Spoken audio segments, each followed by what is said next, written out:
हरिः ॐ श्रीगुरुभ्यो नमः। हरिः ॐ ब्रह्मानन्दं परमसुखदं केवलं ज्ञानमूर्तिं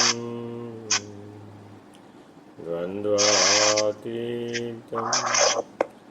गगनसदृशं तत्त्वमस्यादिलक्ष्यम् एकं नित्यं विमलमचलं सर्वधी साक्षिभूतं भावातीतं त्रिगुणरहितं सद्गुरुं तं नमामि। नमो ब्रह्मादिभ्यो ब्रह्मविद्यासम्प्रदाय कर्तृभ्यो वंशऋषिभ्यो महाभ्यो नमो गुरुभ्यः।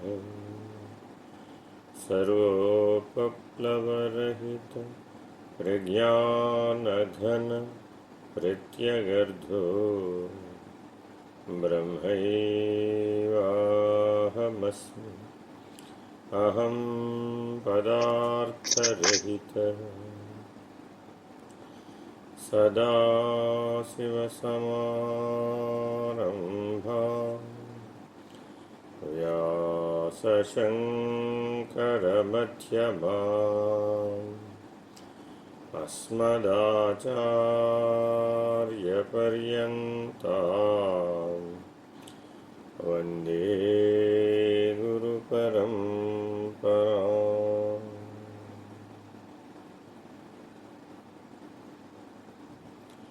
हरिः ॐ श्रीगुरुभ्यो नमः। हरिः ॐ नारायण नारायण। వినపడుతుందా బాబు? వినపడుతుందండి. సాయిరామ్. సాయిరామ. చదవండి ఆయన. మళ్ళీ 6వ శ్లోకం అండి. PDF లో 3వ పేజ్. 6వ శ్లోకం PDF లో 3వ పేజ్. సంసార స్వప్న తుల్యో హి రాగద్వేషాది సంకులః స్వకాలే సత్యవద్భాతి ప్రబోధే అసత్యవద్ భవేత్.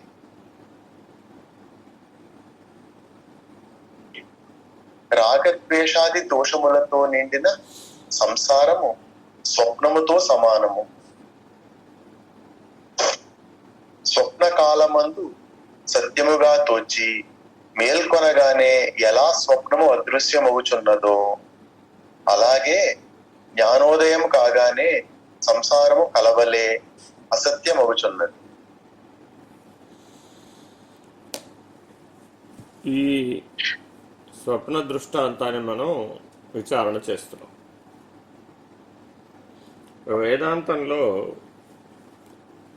సరి అయినటువంటి బోధ ఎలా జరుగుతూ ఉంటుందంటే, ఆ బోధ సరైందా కాదా అని కూడా మనం చెక్ చేయవచ్చు. ఈ ప్రపంచంలో ఎట్లా ఉంటుందంటే, మానవుడంతా కూడా విశ్వాసం మీదనే జననం నుంచి మరణం వరకు కూడా పరిణామం చెందుతూ ఉంటాడు. విశ్వాసం లేనిదే ఎవరిని అనుసరించలేడు. తల్లి తండ్రిని జన్మతః అనుసరించిన అది కూడా విశ్వాసం వల్లనే అనుసరిస్తాడు. అలాగే గురువు దైవం. ఇక తన జీవితంలో ఎవరిని అనుసరించినా కూడా విశ్వాసాన్ని ఆధారంగా చేసుకుని, ఎవరి దగ్గర బాగా మీ సౌండ్స్ వస్తున్నాయండి, మీ దగ్గరే ఉమాశంకర్ గారు. ఓకేనండి. ఇది పక్క నుంచి ఏదో సౌండ్స్ వస్తున్నాయి. ఇట్లా మనం జాగ్రత్తగా కనుక ఆలోచిస్తే మానవుడికి విశ్వాసంతో అనుసంధానం కానటువంటి పాత్ర కానీ, విశ్వాసం లేనటువంటి జీవనం కానీ చాలా అసంబద్ధంగా గోచరిస్తుంది. కానీ విశ్వాసమే లేకపోతే ఎంత అసంబద్ధంగా ఉందో, విజ్ఞానం లేకపోయినా కూడా అంతే అసంబద్ధంగా తోస్తుంది. వివేకం లేకపోయినా కూడా అంతే అసంబద్ధంగా తోస్తుంది. కాబట్టి మానవ జీవితం విజ్ఞానము, వివేకము, వికాసము, విశ్వాసము, ఈ 4 చాలా చాలా చాలా ఇంపార్టెంట్. మానవ జీవితంలో ఈ 4 వెరీ ఇంపార్టెంట్. అయితే వీటిలో దేని ప్రాధాన్యత దానికే ఉంది. ఒక్కొక్కప్పుడు ఒకటి ప్రాధాన్యత వహించేసి మిగిలిన 3ని తోసిరాజు అంటుంది. అప్పుడు సంఘర్షణ ఏర్పడుతుంది. విజ్ఞానం ఒకటి చెప్తూ ఉంటుంది, వివేకం ఒకటి చెప్తూ ఉంటుంది, విశ్వాసం ఒకటి చెప్తూ ఉంటుంది, వికాసమేమో ఇంకోటి చెప్తూ ఉంటుంది. ఈ రీతిగా మానవుడికి అంతర్గతంగా సంఘర్షణ రావడానికి బుద్ధిలో ఉన్నటువంటి ఈ 4 కోణాలు, 4టికి 4 దృష్టిలు అని పేరండి. విజ్ఞాన దృష్టి, వివేక దృష్టి, వికాస దృష్టి, విశ్వాస దృష్టి. ఈ 4 బుద్ధిలోనే ఉంటాయి. 4 సత్వగుణ వికాసంలోనే ఉంటాయి. ఈ 4 రజోగుణ తమోగుణ వికాసంలో కూడా ఉన్నట్లుగా కనబడతాయి. అందువల్ల మీ కళని కనుక విశ్లేషిస్తే కళలో ఏముంటాయ్యా? నీ విజ్ఞానానికి సంబంధించిన ఉంటాయా, నీ వివేకానికి సంబంధించిన ఉంటాయా, నీ వికాసానికి సంబంధించిన ఉంటాయా, నీ విశ్వాసానికి సంబంధించిన ఉంటాయా అని గనక మనం కళని విచారణ చేస్తే 90% వికాసానికి సంబంధించినవి, విశ్వాసానికి సంబంధించినవే ఉంటాయి. విజ్ఞానం వివేకానికి సంబంధించినటువంటిది కళలో 10% ఉంటుంది.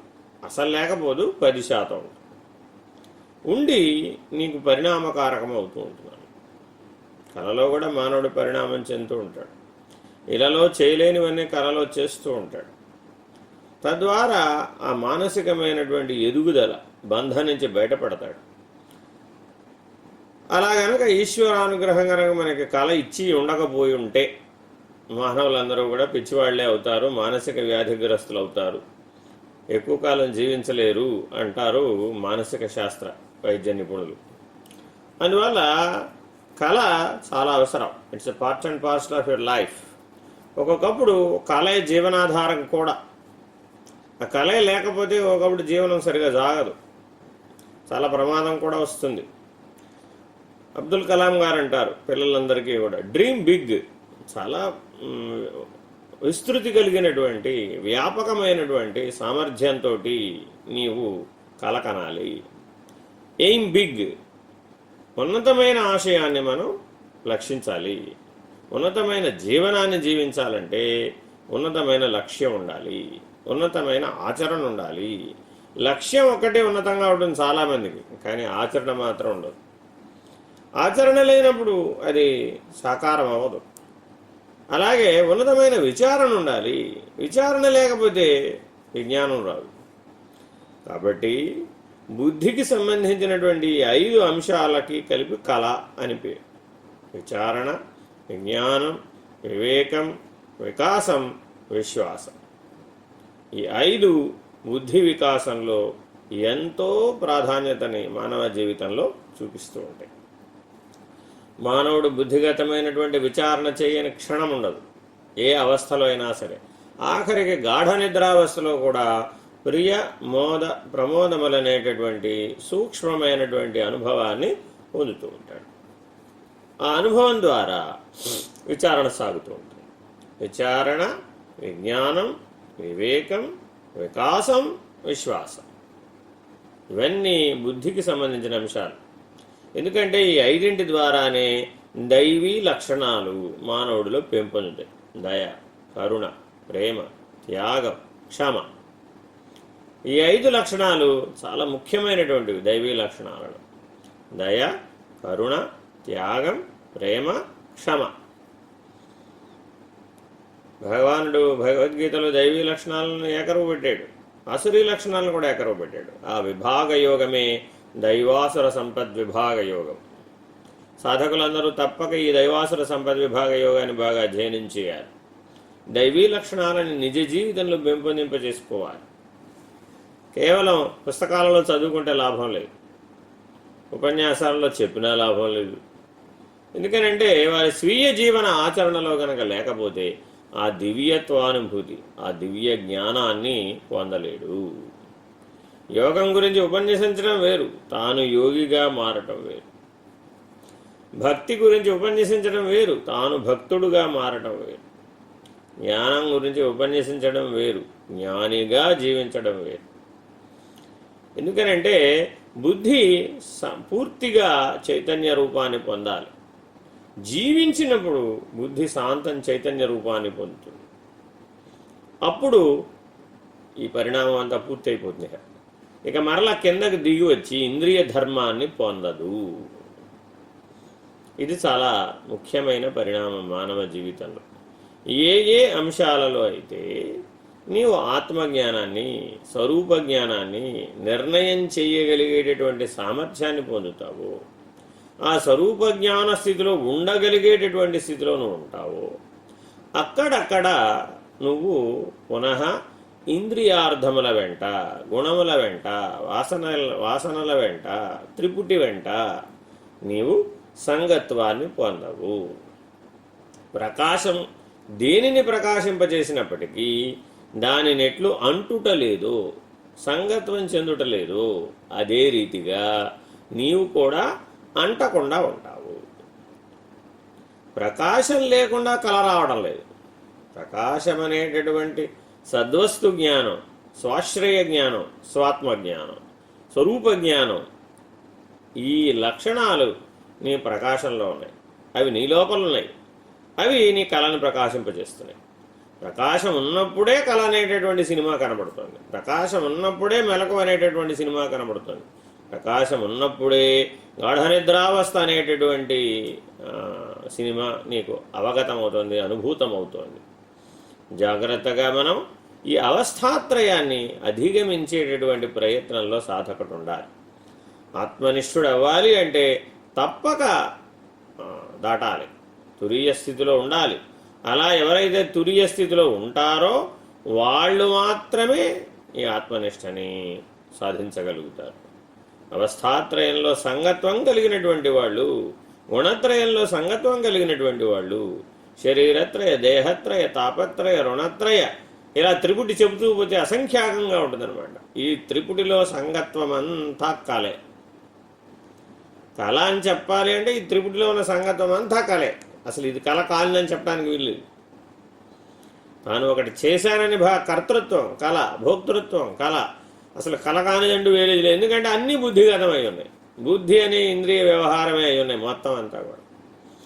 మీరు మీ జీవితంలో సత్యం అని అనుకునేవన్నీ కూడా అవన్నీ కూడా బౌద్ధికమైనటువంటివి. బుద్ధి అనే ఇంద్రియ వికాసానికి లోబడినటువంటివి.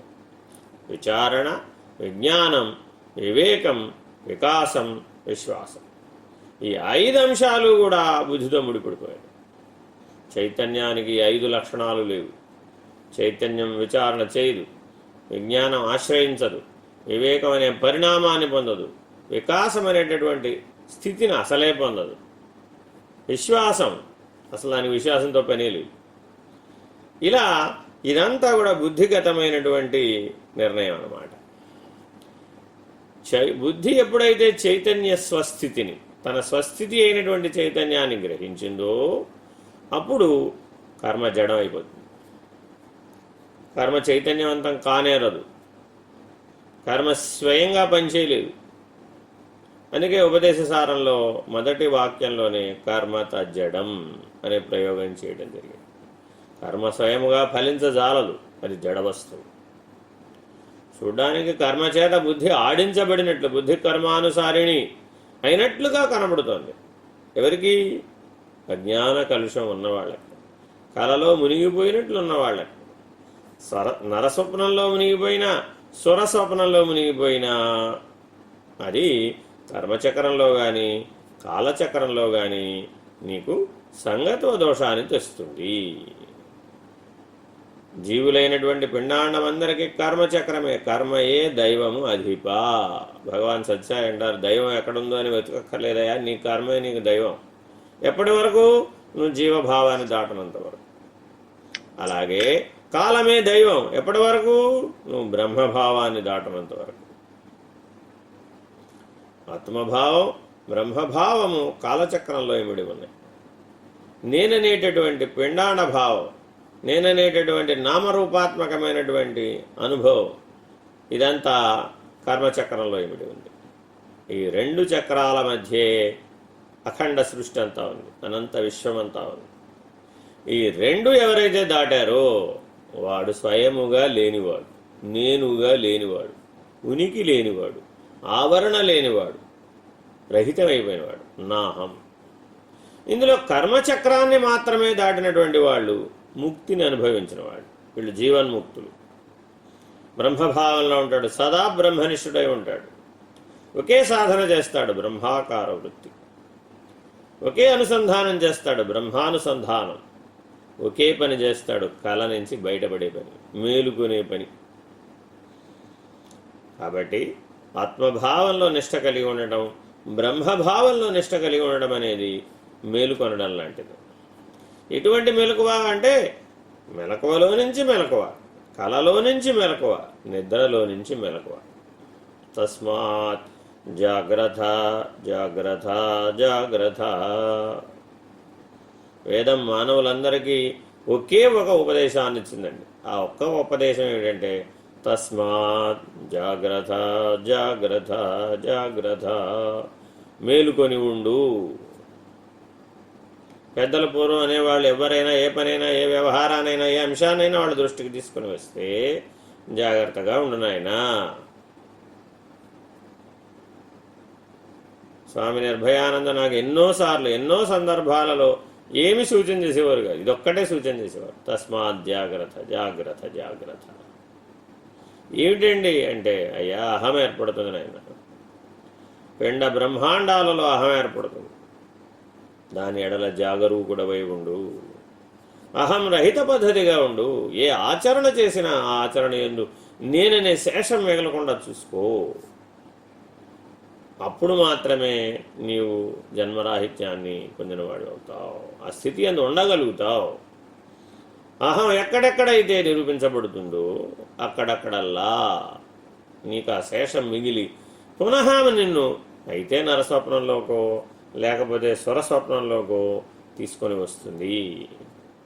అది ఆ కాలంలో సత్యంగా తోస్తుంది. నిజానికి అసత్యంగా తోచడానికి దానికి ఉనికి లేదు, సత్యవస్తువుగా తోచడానికి దానికి ఉనికి లేదు. ఉనికి లేకుండానే కళ నీ మీద ప్రభావితం అవుతుంది, ఇంద్రియం మీద. ఇంద్రియం అని అనేక చోట్ల వాడుతూ ఉంటామండి. ఆ ఇంద్రియం అంటే ఏమిటంటే మెదడులో ఉన్నటువంటి తత్సంబంధమైనటువంటి న్యూరాన్లు, ఆ న్యూరాన్లో ఏర్పడుతున్నటువంటి విద్యుదయస్కాంత సంఘాతము.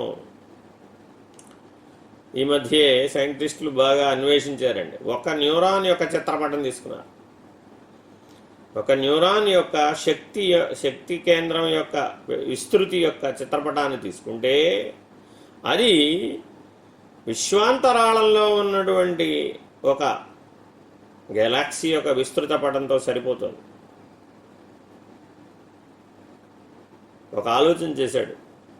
విశ్వపురుషుడు, అక్షరుడు, పురుషోత్తముడు అని ఏదైతే వేదం ప్రతిపాదిస్తుందో ఈ బ్రహ్మాండం అంతా కూడా ఆ విశ్వపురుషుడిలో, ఆ పురుషోత్తముడిలో ఒక న్యూరాన్. ఈ రెండు చిత్రపటాల యొక్క పోల్చి చూస్తే ఎగ్జాక్ట్లీ ఈక్వల్ అన్నమాట.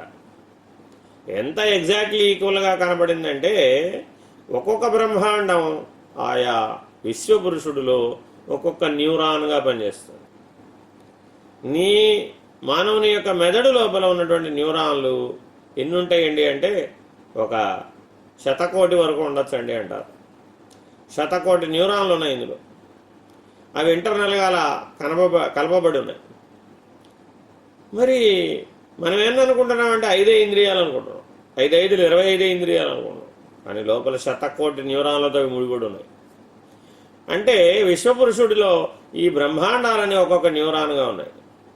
చూడండి, అందుకనే ముఖాదింద్రశ్చ అగ్నిశ్చ అనేటటువంటి వర్ణనని మనం పురుష సూక్తంలో చూస్తాం. అలాగే నక్షత్ర సమూహాలన్నీ కూడా ఆయా విశ్వపురుషుడిలో భాగమై ఉన్నాయి. ఆ జ్యోతిర్మండలం అంతా కూడా విశ్వపురుషుడిలో భాగమై ఉంది. విశ్వమంతా కూడా ఒకే ఒక పురుష స్థితి. పురుష అంటే పురమునందు నివసించువాడెవడో వాడు పురుషుడు. దేహమనే పురమునందు నివసించువాడు దేహి. శరీరం అనే పురమునందు నివసించువాడు శరీరి. మరి విశ్వమనే పురమునందు నివసించువాడెవడో వాడు పురుషోత్తముడు. ఇది లింగవాచ్యమైనటువంటి స్త్రీ పురుష శబ్దాలు కావు, అవ్యయీభావములు. జాగ్రత్తగా ఈ క్రమాన్ని మనం ఆత్మబోధలో బోధించబడేటటువంటి క్రమం విశిష్టమైనటువంటి విచారణా క్రమం. ఈ ఆత్మ విచారణని జాగ్రత్తగా చేయాలి. చాలామంది చాలా క్యాజువల్గా చేస్తారన్నమాట, ప్రాధాన్యత లేకుండా చేస్తారన్నమాట. అప్పుడు ఏమైపోతారంటే పక్కదవ పట్టేస్తాడు. ఎటువైపు ఆలోచిస్తున్నాడో లక్ష్య ప్రధానంగా చేయలేడు. ఆచరణ అలా ఉండదు, జీవనం అలా ఉండదు. అప్పుడు విపరీత ఫలితాలను ఇస్తుంది. ఏది చెప్తాడో అది ఆచరించడు, ఏది ఆచరిస్తాడో అది చెప్పడం, అది ఆలోచించడు. త్రికరణ శుద్ధి అడుగడుగున మానవ వికాసంలో అత్యంత ముఖ్యమైనటువంటిది. అది గనక లోపించినట్లయితే నీ జీవితంలో ఇప్పుడు స్వరూప జ్ఞానం నుంచి దూరంగా జరిగిపోతావు. అందుకని మానవుడు ఎంత కష్టపడైనా సరే త్రికరణ శుద్ధిని సంపాదించాలి. సాధకులైన వాళ్ళు సాధన చతుష్టయ సంపత్తి కలిగినటువంటి వాళ్ళు అయి ఉన్నారని చెప్పి చెప్పాలి అంటే వాడికి త్రికరణ శుద్ధి అత్యంత ప్రధానం. ఆ త్రికరణ శుద్ధి గనక వాడి జీవితంలో, ఆచరణలో, ఆలోచనలో గనక కనపడకపోయినట్లయితే నీకెంత సాధనా బలం ఉన్నప్పటికీ అది స్వరూప జ్ఞానంగా ఫలించదు. అది ఆత్మనిష్టని, బ్రహ్మనిష్టని కలిగించదు. జాగరూకులై ఉండాలన్నమాట. తస్మాత్ జాగ్రత్త జాగ్రత్త జాగ్రత్త. స్వప్నవత్ అని తెలియాలి అంటే నువ్వు మేలుకొని ఉండాలి. తురీయ స్థితి యందు మేలుకొని ఉండాలి. చదవండి ఇప్పుడు.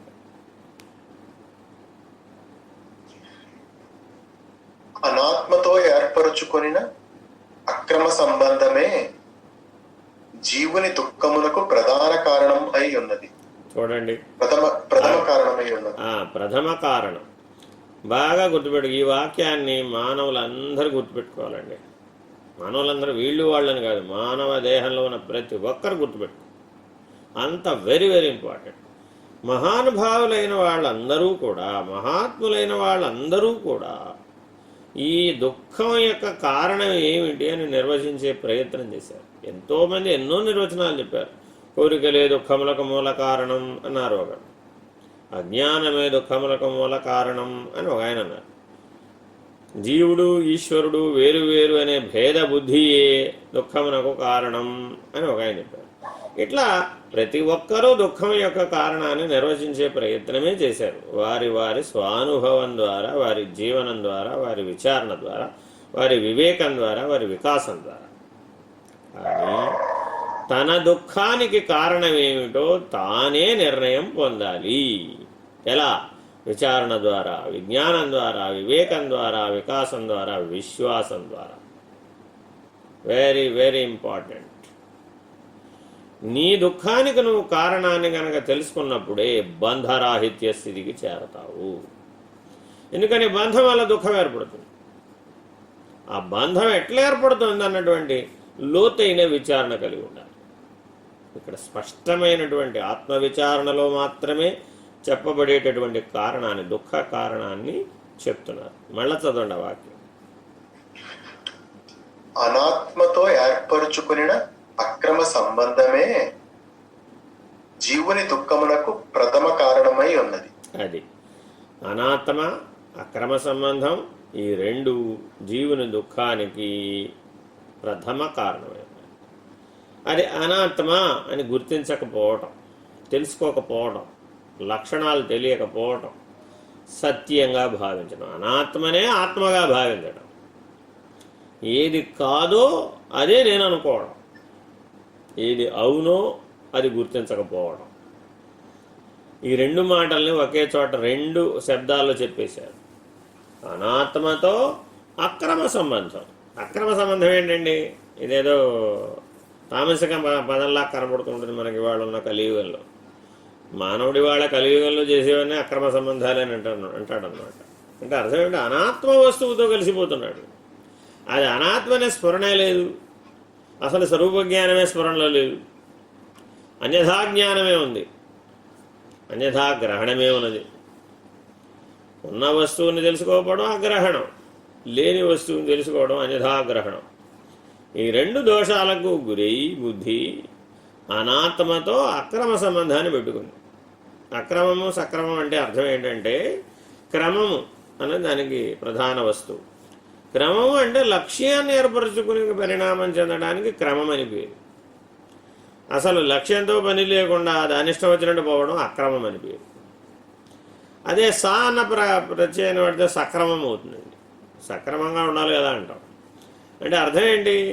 ఆశ్రమం ఏర్పరచుకుంటారు, లేదా ఒక ఆధారం ఏర్పరచుకుంటారు, లేదా ఒక ఆలయం పెట్టుకుంటారు, వెళ్ళాలనుకుంటారు, ఓ నియమాన్ని పెట్టుకుంటారు, కానీ పాటించరు. దీపం పెట్టేవాడే ఉండడు. ఎందుకు కట్టుకున్నారో తెలియదు ఆశ్రమం, ఆ ఆలయం. ఊరికే ఏదో వ్యాహ్యాళి విహారం అనమాట.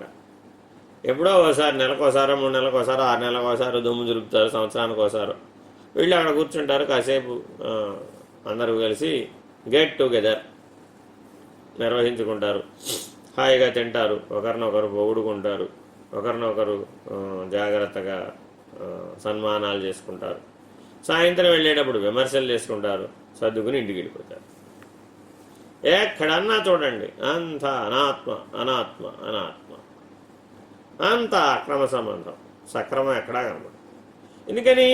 లక్ష్యం లోపించింది, జ్ఞానం లోపించింది, స్వరూప జ్ఞాన నిష్ట లోపించింది. సాధకుల వలె లేరు, జ్ఞానుల వలె లేరు. జాగ్రత్తగా ప్రతి చోట చూడాలి, ప్రతి దేవాలయంలో చూడాలి. మానవులు దేవాలయానికి వెళుతున్నారంటే ఆత్మవస్తువుని, ఆత్మనిష్టని పొందడానికి వెళుతున్నారు. అది గుడి కాదు, బడి. ఆత్మనిష్టను నేర్పేటటువంటి బడి, త్రిగుణాతీతాన్ని స్ఫురింపజేసేటటువంటి బడి. ఆచలోయం సనాతన స్ఫురింపజేసేటటువంటి బడి అది. అక్కడ ఉన్నటువంటి ధ్రువబేరం, మూల విగ్రహం ఏదైతే ఉందో అది నిత్య సర్వగత స్థాణు అచలోయం సనాతన అనేటటువంటి ప్రతీకాత్మక లక్షణాన్ని కలిగి ఉంది. ఆ దేవాలయం ద్వారా నీకు ప్రతీకాత్మకంగా వేదాంతాన్ని బోధిస్తున్నారు. రజోగుణ తమోగుణ సంబంధాన్ని సత్వగుణంలోకి మార్చుకోవడం ఎట్లాగో ఆ జీవనాన్ని బోధిస్తున్నారు. గుణాతీత పద్ధతిగా ఎలా ఉండాలో, ఆ ఉపచారములను మానసికంగా ఎలా చెయ్యాలో, సాక్షిగా ఎలా ఉండాలో, ఆ దైవము వలె సాక్షిగా ఎలా ఉండాలో. సర్వధర్మాన్ పరిత్యజ్య మామేకం శరణం వ్రజ అహం త్వా సర్వపాపేభ్యో మోక్షయిష్యామి మా శుచః. సూటిగా చెప్తుంది భగవద్గీత. ఏం చేయమంటావయ్యా? అరే సూటిగా చెప్తున్నాను, ఇంతకంటే ఇంకా చెప్పేది ఏంటి? Straight answer. సర్వధర్మాన్ పరిత్యజ్య మామేకం శరణం వ్రజ. ఎందుకనిట? ఆ ధర్మాచరణ చేసేటప్పుడు కూడా నీలో అహం బలపడింది, ఆ జ్ఞానాన్ని ఆచరించేటప్పుడు కూడా అహం బలపడింది. అప్పుడు అది అనాత్మ అయిపోయింది. అది ఆత్మవస్తువు కాదు, స్వరూప జ్ఞానం కాదు. ఎందుకంటే ప్రకాశం భూమి మీద అంతటా పడుతుంది. ఎక్కడైనా ప్రకాశానికి అహం ఉంది. ప్రకాశమే లేకపోతే పంచభూతాలే లేవు, ప్రకాశమే లేకపోతే పంచభూతాత్మక సృష్టి లేదు. అసలు ప్రకాశం లేకపోతే సూర్యుడే లేడు. ప్రకాశం వలననే సూర్యుడు. సూర్యుడిలో ఉన్న ప్రకాశం ఏదైతే ఉందో ఆ ప్రకాశం కూడా ఆత్మప్రకాశమే, స్వరూపజ్ఞాన ప్రకాశమే, స్వప్రకాశమే. అందుకని పరమాత్మ తన గురించి తాను విభూతి యోగంలో చెప్పేప్పుడు నా ప్రభావం వల్ల సూర్యుడు ప్రకాశిస్తున్నాడు అంటాడు. కొంతమందికి అది విపరీతంగా కనపడవచ్చు, కానీ అది సత్యం, అసత్యం కాదు. అనంత విశ్వంలో నుంచి ఒక సూర్యుడు, ఒక బ్రహ్మాండం ఎట్లా ఉత్పన్నమైందో అలా అదే సూత్రం ప్రకారమే ఈ సృష్టి అంతా ఉన్నది. కాబట్టి అటువంటి ప్రకాశ లక్షణాన్ని పట్టుకో. అది ఆత్మవస్తువు, స్వప్రకాశం, స్వరూపజ్ఞానం, స్వాత్మ. ఎక్కడో వెతకక్కర్లేదు, దానికేం ట్రైనింగ్ అక్కర్లేదు. ఏ నిర్ణయం అక్కర్లేదు. ఎందుకని? అది ఎప్పుడూ ఉంది. అయితే తద్వ్యతిరిక్తమైన అనాత్మ ప్రకృతి పంచభూతాత్మకం, త్రిగుణాత్మకం. ఆ అనాత్మతో అక్రమ సంబంధాన్ని పెట్టుకున్నాడు. దేంతో? బుద్ధి వలన. ఈ బుద్ధి దాంతో చేరిపోయి, బుద్ధి ఎప్పుడూ కూడా స్వరూప జ్ఞానాన్ని చూపించడానికి మాత్రమే అది ఏర్పడింది. స్వప్రకాశాన్ని తెలుసుకోవడానికి మాత్రమే బుద్ధి ఏర్పడింది. కానీ ఈ బుద్ధి అనాత్మతో సంగత్వాన్ని పొందింది, అక్రమ సంబంధాన్ని పెట్టుకునేటప్పటికీ తన లక్ష్యాన్ని మరిచిపోయింది. మర్చిపోయేటప్పటికీ అది ఆత్మభావాన్ని కోల్పోయింది, చైతన్య స్థితిని కోల్పోయింది, బుద్ధి నిర్వీర్యమైపోయింది, అశక్తమైపోయింది. ఇప్పుడు ఎంత ప్రయత్నించినా స్వరూప జ్ఞానం పొందలే. పదార్థ భావన సప్తజ్ఞాన భూమికలలో ప్రథమ జ్ఞాన భూమిక పదార్థ భావన, చిట్ట చివరి జ్ఞాన భూమిక తుర్యగా. మధ్యలో పరిణామం చెందుతూ ఉంటాడు. కానీ ఈ దిగువకి ఎప్పుడూ బుద్ధి తుర్యగాలో ఉండాలి, విజ్ఞానం ఎప్పుడూ తుర్యగాలో ఉండాలి, వికాసం ఎప్పుడూ తుర్యగాగా అవ్వాలి, వివేకం ఎప్పుడూ తుర్యగాగా ఉండాలి, విచారణ అంతా కూడా తుర్యగాలో పరిసమాప్తం అయిపోవాలి. కానీ అదే అప్పుడు పదార్థ భావన వైపు ఆకర్షిస్తూ ఉంటుంది. ఆ పదార్థ జ్ఞానం గొప్ప, ఈ పదార్థ జ్ఞానం గొప్ప, ఈ పదార్థం వల్ల విశేషమైన ఫలితం వస్తుంది, ఆ పదార్థం వల్ల విశేషమైన ఫలితం వస్తుందని అనాత్మభావం వైపు ఆకర్షిస్తూ ఉంటుంది. చాలా జాగ్రత్తగా ఉండాలి. సర్వ దుఃఖాలకు మూల కారణం అనాత్మభావంతో అక్రమ సంబంధం ఏర్పరచుకోవడమే ప్రథమ కారణం. అసలు అదే మొదటి కారణం, వేరే ఇంకేమి. జన్మ దుఃఖం, జరా దుఃఖం, జాయా దుఃఖం, పునః వేదాంతం ఘోషిస్తూ ఉంటుంది నిరంతరాయంగా. మానవుడు గురే ఇవాళ సుఖంగా ఉన్నానని గంతులు వేయకు. జన్మ దుఃఖం, జరా దుఃఖం, జాయా దుఃఖం, పునః మరల ఏర్పడుతూ ఉంటాయి. తత్కాలవతిగా ఏర్పడినటువంటి స్వప్న సదృశమైనటువంటి సుఖ దుఃఖ ప్రశంసలో పడమాక, అది అనాత్మ. ఎప్పుడెప్పుడైతే నువ్వు విచారణ చేస్తావో అప్పుడు జాగ్రత్తగా విచారణ చేయి. ఆత్మ సంబంధం, ఆత్మభావన, ఆత్మ నిర్ణయం, స్వరూప జ్ఞాన నిర్ణయం, స్వప్రకాశ నిర్ణయం, స్వాత్మ నిర్ణయం, ఆత్మనిష్ట, అక్కడ పెట్టు బుద్ధిని. అప్పుడు దుఃఖమే ఉండదు. జాగ్రత్తగా అవతార పురుషుల్ని గమనిస్తే వారి జీవన కాలంలో అనేకమైనటువంటి ఒడిదుడుకులు, అటుపోట్లు, ఎత్తుపల్లాలు, మానవ మాత్రులకు సంభవించినటువంటివన్నీ వాళ్ళకు సంభవించినటువంటి పరిస్థితులు కనబడతాయి. కానీ వారెప్పుడూ కూడా పొంగలేదు. ఎంతోమంది నువ్వే భగవంతుడు అని కాళ్ళ మీద పడిపోయిన సందర్భాలు ఉన్నాయి, అయినా పొంగలేదు. అనేక రకాలైన పుడుతూనే ఆ జన్మతఃనే రకరకాల సమస్యలు వచ్చిన సందర్భాలు ఉన్నాయి, అయినా సరే పొంగలేదు. ఎందుకని? వాళ్ళు అతీతులు, గుణాతీతులు, గుణరహితులు. మానవుని యొక్క లక్ష్యాలు రెండే. ఒకటి, ముందు గుణాతీతుడవ్వాలి, అవస్థాత్రయాతీతుడవ్వాలి, ఆ తర్వాత గుణరహితుడవ్వాలి. అందుకని పరమాత్మ తన లక్షణాల గురించి భగవద్గీతలో చెప్తూ గుణనాశన రహితుడైన వాడు పరమాత్మ. అతడు అవిభాజ్యుడు, అశాశ్వతం అనేది లేదు అతనిలో, శాశ్వతుడు. అవిభాజ్యుడు, శాశ్వతుడు, ఆచాలం. చాలా ముఖ్యమన్నమాట. ఇవన్నీ పరమాత్మ లక్షణాలు. ఈ పరమాత్మ లక్షణాలని ఈ దేహంలో ఉన్నటువంటి పరమాత్మని, ఆ అణుస్వరూపాన్ని గుర్తుపట్టాలి. ఎందుకని అంటే అందరిలో నేనున్నాడు. ఎక్కడున్నావు బాబు నేను వెతకాలంటే హృద్దేశో అర్జున తిష్టతి. అర్జున, నన్ను భూమండలంతా, విశ్వమంతా, 14 లోకాల్లో ప్రతివాడు వెతుకుతూ ఉంటాడు. వైకుంఠంలో ఉన్నాడా, కైలాసంలో ఉన్నాడా, బ్రహ్మలోకంలో ఉన్నాడా, సత్యలోకంలో ఉన్నాడా, తపోలోకంలో ఉన్నాడా, జనలోకంలో ఉన్నాడా, పాతాళంలో ఉన్నాడా అని పాతాళానికి కూడా వెళ్ళాడు మానవుడు. కానీ కనుగొనలేకపోయాడు. ఎందుకనంటే హృద్దేశోర్జున తిష్టతి. ఎప్పుడెప్పుడైతే నీకు అనాత్మతో అక్రమ సంబంధం ఏర్పడిందో నువ్వు హృదయస్థానం నుంచి బయటకు వచ్చేస్తావు. ఇది చాలా ముఖ్యమైనటువంటి సూత్రం అన్నమాట. నీ హృదయ స్థానంలో స్వరూప జ్ఞానంలో సప్రకాశంలో నువ్వు స్థిరమై ఉండాల్సిన వాడివి బయటికి ఎందుకు వచ్చావు? అనాత్మ సంబంధం వలన, అనాత్మతో అక్రమ సంబంధం ఏర్పరచుకోవడం వలన దుఃఖానికి ప్రథమ కారణమైన అవిద్య, మోహం, అజ్ఞానం ఏర్పడ్డాయి. చదవండి. బంధములన్నీ అనాత్మ సంబంధంతో కలిగినవి. ఇది ఒక మానసిక సుడిగుండము. సుడిగుండం అంటండి, గొప్ప ఉపమానం అండి బాబు. ఎందుకంటే మానవుడికి ఏది కనబడ్డా కూడా దృశ్య సంబంధమే ఎక్కువ ఉంటుంది. మానవ శక్తిలో, ఇంద్రియాలలో అత్యంత ఎక్కువ శక్తిని స్వీకరించేది చక్షు. బుద్ధి చక్షు ద్వారానే పనిచేస్తుంది. చూపునంటే మనసు మెలగొర దృష్టి నిలబడుతుంది సుజ్ఞానికి. చూపునంటే మనసు నిలచొర సుజ్ఞానికి. ఇది సూత్రం అన్నమాట. వాడి సుజ్ఞానం అవునా కాదంటే వాడి చూపులు ఎక్కడ నిలబడుతున్నాయి అనే దాన్ని బట్టి చెప్పేసేయచ్చు వాడి జ్ఞానం ఉందా లేదా. జాగ్రత్తగా గమనిస్తే ఈ సృష్టి అంత అనంత విశ్వం అంతా ఎంత అందంగా ఉందో. సూర్యోదయం అందంగా ఉంది, సూర్యాస్తమయం అందంగా ఉంది, చంద్రోదయం అందంగా ఉంది, పౌర్ణమి అందంగా ఉంది. ఇలా అందం గురించి వర్ణించడానికి ఈ భూమండలం మీద 100,000,000 కవులు పుట్టారు. పుడుతూనే ఉంటారు వాళ్ళు. వాళ్ళ పని ఒకటే పని, అందాన్ని వర్ణించడమే. ఆమె ముఖము చంద్రబింబం వలె ఉన్నది, ఆయన ముఖము సూర్యబింబము వలె ఉన్నది. ఇలాగా నువ్వు ఇంద్రుడివి, నువ్వు చంద్రుడివి, నువ్వు మహేంద్రుడివి, ఇలాగా రకరకాలైనటువంటి కవితా వ్యాఖ్యానాలన్నీ కనబడుతూ ఉంటాయి.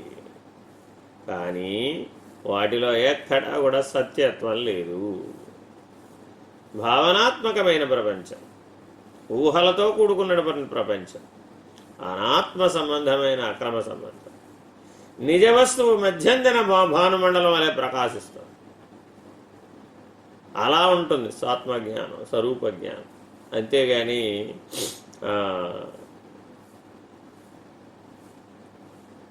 అందం వలె ఉండదు, దృశ్యం వలె ఉండదు, ఊహింపజేసేటట్లుగా ఉండదు. సృష్టిలో మానవుడు తప్పక ఈ అందమన్న వికాసాన్ని పొందాలి, గుర్తించగలిగే శక్తి రావాలి. కానీ ఈ సుడిగుండంలో చిక్కుకోకుండా ఉండేటటువంటి జ్ఞానం ఉండాలి. Very very important. ఈ ప్రపంచంలో వస్తు సముచ్చయంతో కూడుకున్నటువంటిది జగత్, వస్తు సముచ్చయంతో కూడుకున్నటువంటిది విశ్వం. ఎక్కడికి వెళ్ళినా సరే కనబడుతుంది, అబ్బా ఎంత బాగుందో. అందమనే సుడిగుండం అయిపోయింది. ఈ అందమనే సుడిగుండానికి అందమైన పేరు మోహం. ఆహా అందం అనగానే ఫినిష్డ్. ఆహా ఓహో ఈహి సంబోధన ప్రథమ విభక్తులు కనుక నీలో పనిచేసినాయి అంటే వెరీ డేంజరస్. అందమనే సుడిగుండంలో పడని వాడెవడో వాడే స్వరూప జ్ఞాననిష్ఠుడు. అయితే వాడేం చేయడాన్ని చేస్తాడు? సామాన్యంగా చూస్తాడు, భ్రాంతిని భ్రాంతిగా చూస్తాడు, మాయని మాయగా చూస్తాడు, అజ్ఞానాన్ని అజ్ఞానంగా చూస్తాడు. ఎందుకని? వాడికి స్వరూప జ్ఞానం కలిగింది, స్వాత్మజ్ఞానం కలిగింది. ఆ దృష్టితో చూస్తాడు. దాని యొక్క లేమిని తెలిసినటువంటి వాడు, అది యథార్థ వస్తువు కాదని తెలిసినటువంటి వాడు, అది భ్రమాజన్యమైనటువంటిదని తెలిసినవాడు, భ్రమాన్వితమైనదని తెలిసినవాడు జాగ్రత్తగా ఈ అందమనే సుడిగుండంలో పడకుండా ఉండమని హెచ్చరిస్తున్నాడు. చదవండి. ఇది సంసారం. అంటే అనాత్మతో అక్రమ సంబంధం ఏర్పరచుకోవడం, దుఃఖానికి అది ప్రథమ కారణం అవ్వడం, వెంటనే అందంతో సంబంధం ఏర్పడడం, ఆ అందమనే సుడిగుణంలో పడ్డమే very very very very important in human life. అంతే. చదవండి. నిస్సారమైన సంసారము నుండి బయటపడవలనన్నచో అనాత్మతో మనం ఏర్పరచుకున్న సంబంధమును దూరం చేసుకొనవలెను. అదే విచారణ అంటే. ఏమంటే ఆత్మ విచారణ ఫలమేమి? అనాత్మతో ఏర్పరచుకున్నటువంటి అక్రమ సంబంధాన్ని దూరం చేయడమే ఆత్మ విచారణ. వివేకము లోపించిన వ్యక్తి అనాత్మ తానని భావించాడు. అంతే. వివేకం ఎప్పుడైతే లోపించిందో అప్పుడప్పుడల్లా నేనే ఆ అనాత్మని తెలుసుకోడు, అదే నేనంటాడు. ఎట్లా అంటే పిల్లవాడు అద్దం ముందు నిలబడ్డాడు, అద్దంలో మరో పిల్లవాడు కనబడ్డాడు వాడికి. అద్దంలో మరో పిల్లవాడు కనబడి ఆడుకుంటూ ఉంటాడు. పక్కకు తొంగి చూస్తే వాడు తొంగి చూస్తాడు, కదిలితే వాడు కదులుతాడు. కానీ అక్కడ వేరే పిల్లవాడు ఉన్నాడనే భ్రాంతిలో నుంచి వీడు బయటపడ్డాడు. ఇది 3 ఏళ్ల పిల్లవాడికి ఉండేటటువంటి 2 ఏళ్ళు 3 ఏళ్ల వయసు, సంవత్సరం వయసులో ఉన్నటువంటి పిల్లలలో మనం గమనిస్తాం. ఈ బాల్యపు చేష్టల నుంచే అందరం వచ్చాం. కానీ ఎదిగిన తర్వాత అది ప్రతిబింబం తెలిసిపోయింది, అక్కడ మనిషి లేడని తెలిసిపోయింది. ఒక్కసారి ఈ జ్ఞానాన్ని ఎప్పుడైతే పొందాడో ఇంకా మరలా ఆ ప్రతిబింబంలో మరొకరు ఉన్నారనే భావన లేకుండా ఉన్నాడు. నిజానికి 84 లక్షల జీవరాశులలో ఈ బింబ ప్రతిబింబ న్యాయ వివేకం కలిగినటువంటి వాడు ఒక్క మానవుడు మాత్రమే. అదే విశేషం. ఈ ఒక్క విజ్ఞాన బలం చేత మానవుడు స్వరూప జ్ఞానాన్ని పొందగలుగుతున్నాడు. బింబ ప్రతిబింబ న్యాయ విచారణ గనక స్పష్టంగా చేయగలిగిన వాడు అనాత్మలో చిక్కుకోడు. అనాత్మ ప్రతిబింబం. అలా ఆత్మవిచారణ చేసి అనాత్మ నుంచి బయటపడాలి. చదవండి. అనాత్మ నుండి విడిపడవాలని అన్నచో వివేకం వృద్ధి చెందాలి. ఆహా, చూడండి, ఇవాళ మనం అంతా వకార శబ్దం మీద, వి అనే ప్రత్యయం మీదే మాట్లాడుకున్నాం. విచారణ, వివేకం, విజ్ఞానం, వికాసం, విశ్వాసం. చదవండి. వివేకము విచారణ ద్వారా కలుగుతుంది. అంతే. విచారణే చేయకపోతే ఎప్పటికీ వివేకం కలగదు. ఏమిటి విచారణ చేయాలి? ఇది ఉప్పా, ఇది నిప్పా, ఇది పప్పా అని విచారణ చేయటం కాదు. ఆ విచారణ అందరూ చేస్తారు ప్రపంచంలో. వస్తువుల గురించి తెలుసుకోవడం, పదార్థం గురించి తెలుసుకోవడం, ఇది సోడియమ్మా, ఇది మెగ్నీషియమ్మా, ఇది క్రోమియమ్మా, ఇది ఇరిడియమ్మా, ఇవన్నీ ఈ ఎలిమెంటరీ ఈ పీరియాడికల్ టేబుల్ సంబంధించిన విచారణ కూడా శాస్త్రజ్ఞుల అందరూ చేశారు. అయితే అనాత్మతో ఏర్పడిన అక్రమ సంబంధం పోలే. విచారణ దేని కొరకు? వివేకం కొరకు. ఏం వివేకం కొరకు? ఆత్మ అనాత్మ అనే వివేకాన్ని పొందాలి. చదవండి. రాగద్వేషాదులచే కలుషితమైన నిస్సార సంసారమును గూర్చి ఆచార్యుల వారు ఈ శ్లోకంలో విచారణ జరుపుచున్నారు. అది అసలు సంసారం బయట ఉందా, లోపల ఉందా? సంసారం ఆత్మ వస్తువా, అనాత్మ వస్తువా అని విచారణ జరుపుతున్నారు. ఎందుకని? మానవులందరికీ కూడా ఘోర సంసార బాధను అనుభవింపజాలక మానస భజరే గురుచరణం అనేటటువంటి భజనలో మనం గమనిస్తే మానవులందరూ గురుపదాన్ని ఎందుకు ఆశ్రయిస్తున్నారంటే దుస్తర భవసాగర తరణం, అతి దుస్తర భవసాగర తరణం. ఈ భవసాగరం అనే సంసారాన్ని తరించడం అత్యంత కష్టంగా కనబడుతుంది. బాబు, ఈ సంసారం అనే దాన్ని దాటేయలేకపోతున్నాను. అవధే లేదు ఈ సముద్రానికి. ఎండ్లెస్, అనంతంగా కనబడుతోంది. ఎందుకని? జనన మరణ ప్రవాహంతో కూడుకున్నది, కర్మ సముద్రంతో కూడుకున్నటువంటిది, అనాత్మ సముద్రంతో కూడుకున్నది, అందమనే భ్రాంతితో కూడుకున్నటువంటిది, దృశ్యభ్రాంతి కలిగినటువంటి. అందం అంటే అక్కడ దృశ్యం, వేరేదో అనుకునేది. దృశ్యభ్రాంతి కలిగినటువంటిది అంతా కూడా అందమే. ముళ్ళ చెట్టు ఎవరికైనా అందంగా కనబడుతుంది, ఆ ముళ్ళ పంది ఎవరికైనా అందంగా కనబడుతుంటే అందంగానే కనబడుతుంది. చూసే చూపులో ఉందిరా బాబు అన్నారు. అందుకని పెద్దలు ఏం చెప్పారు? ఓ సూత్రం చెప్పారు, తాను మునిగింది గంగ, తాను మెచ్చింది రంభ. ఈ రకమైనటువంటి అనాత్మ సంబంధంతో ఏర్పడిపోతాడు అన్నమాట. అహం ఏర్పడిపోతూ ఉంటుంది, అహం ఆకారంతో కలిసిపోతూ ఉంటుంది, త్రిగుణ సాంగత్యాన్ని పొందేస్తుంది, సంగత్వాన్ని పొందేస్తుంది. జాగ్రత్తగా విచారణ చేయి, సంసార తరుణోపాయంగా విచారణ చేయి, వివేకాన్ని నావగా ఉపయోగించు. తరతి శోకమాత్మవిత్. ఈ సూత్రాన్ని గుర్తుపెట్టుకోవాలి. ఆత్మవిచారణ చేసే వాళ్ళందరికీ ఒకే ఒక లక్ష్యం ఉంది. ఏమిటది? తరతి శోకమాత్మవిత్. అసలు ఎప్పటికీ దుఃఖం అనేది లేకుండా పోవాలండి. శాశ్వతంగా సమూలంగా దుఃఖం అనేది పోవాలి అంటే ఒకే ఒక మార్గం ఉంది. నీవు ఆత్మస్వరూపుడు అని తెలుసుకో. ఫినిష్డ్. మాస్టర్ కీ అనమాట అది. అది అన్నింటినీ ఓపెన్ చేస్తుంది, అన్నింటినీ హీల్ చేస్తుంది, అన్నింటినీ వికసింపజేస్తుంది, విజ్ఞానవంతులను చేస్తుంది, విచారణాశీలను చేస్తుంది. కాబట్టి విచారణ చేయాలి విజ్ఞానం కోసం. లక్ష్యం ఏమిటంటే ఆత్మ, అనాత్మ కాదు. చదవండి. రాగద్వేషాదులచే కలుషితమైన సంసార జీవనము స్వప్న తుల్యమని తెలియజేయుచున్నారు. అంతే. కాబట్టి సంసారంలో ఉన్న లక్షణం ఏమిటి? రాగద్వేషాలు, స్వప్నతుల్యం. ఈ రెండు బయట ఉన్నాయా, లోపల ఉన్నాయా? ఇది విచారణ చేయాలన్నమాట. ప్రపంచంలో అందరూ ఏమనుకున్నారు? ప్రపంచం అంతా బయట ఉందండి, సంసారం అంతా బయట ఉందండి, చేయాల్సిన పనులన్నీ చాలా మిగిలిపోయినాయండి. మరణశయ్య మీద ఉన్నవాడిని అడిగినా కూడా ఆయన కర్తవ్యం ఆయన స్ఫురిస్తుంది. ఇంకా నేను అది చేయలేదండి, ఇంకా నేను ఇది చేయలేదండి అంటూ ఉంటాడు. ఈ అది చేయలేదు ఇది చేయలేదన్న పెద్ద మనిషిని ఏం చేస్తాడు వాడు? ఇప్పుడు మంచంలోంచే లేవలేడు, చెయ్యే కదల్చలేడు, కనురెప్పలే కదల్చలేడు. కాసేపు ఆగితే ఆ శరీరమే వాడిది కాదు. అయినా భావనామయ ప్రపంచం ఉడగలేదు, వాడి స్వప్న ప్రపంచం ఉడగలేదు. ఎప్పుడైతే అది ఉడిగిపోలేదో ఆత్మవిచారణ వలన, స్వాత్మజ్ఞానం వలన అనాత్మ వస్తువు ఎడల అతనికి మోహభ్రాంతి కలిగింది. ఇప్పుడు మన దగ్గర కూడా చాలామంది సభ్యులు ఉన్నారండి. ఎన్నోసార్లు చెప్తూ ఉంటాం, నాయన ఇది కాదు పద్ధతి, ఇది కాదు పద్ధతి, ఇలా కాదు విధానం అని హెచ్చరిస్తూ ఉంటాం. కానీ మార్చుకోలేడు. ఎందుకని? విచారణ చేయలేదు కాబట్టి. రాగద్వేషములు తన లోపలే ఉన్నాయని అనుకోవడం లేదు కాబట్టి బయట నుంచి వస్తున్నాయి అనుకుంటాడు. వాడు నా మీద ప్రేమను చూపెట్టాడండి, వాడు నా మీద అభిమానాన్ని చూపెట్టాడండి, కాబట్టి వాడి ఎడల నేను పునః కృతజ్ఞుడనై ఉండి అభిమానాన్ని ప్రేమని చూపెట్టాలి కదా అంటాడు. ఇది రాగం. అహంకారయుతమైనటువంటిదంతా రాగం, అది ప్రేమ కాదు.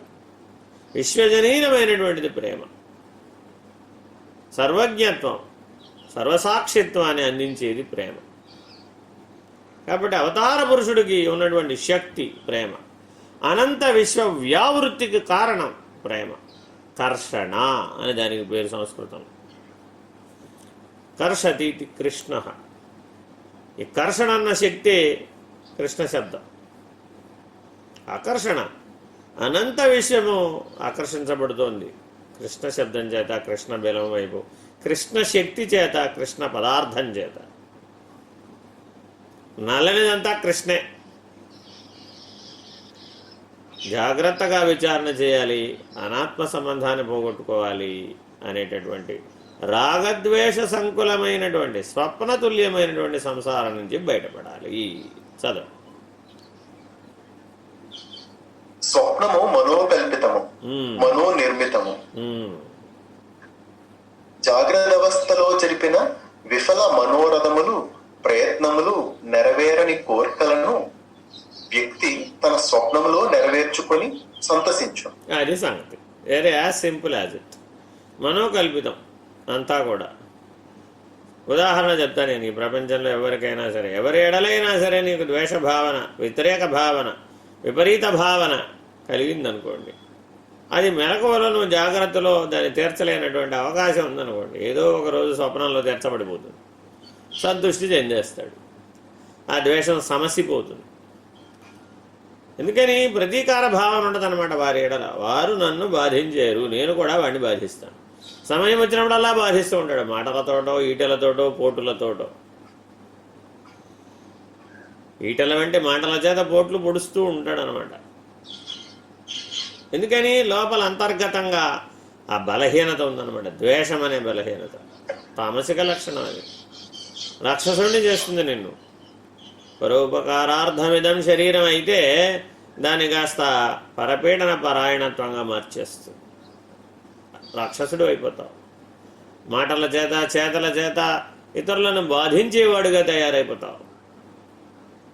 సాత్వికమైనటువంటి దైవీ గుణాలు లేకుండా పోతాయి, అతీతమైనటువంటి స్వరూప జ్ఞాన లక్షణాలు లేకుండా పోతాయి. దానివలన ఎంత నష్టమో చెప్పలేదు.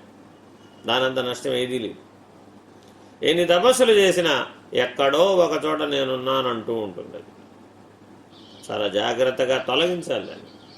మనోకల్పితం ఇది, స్వప్న కల్పితమైనటువంటి.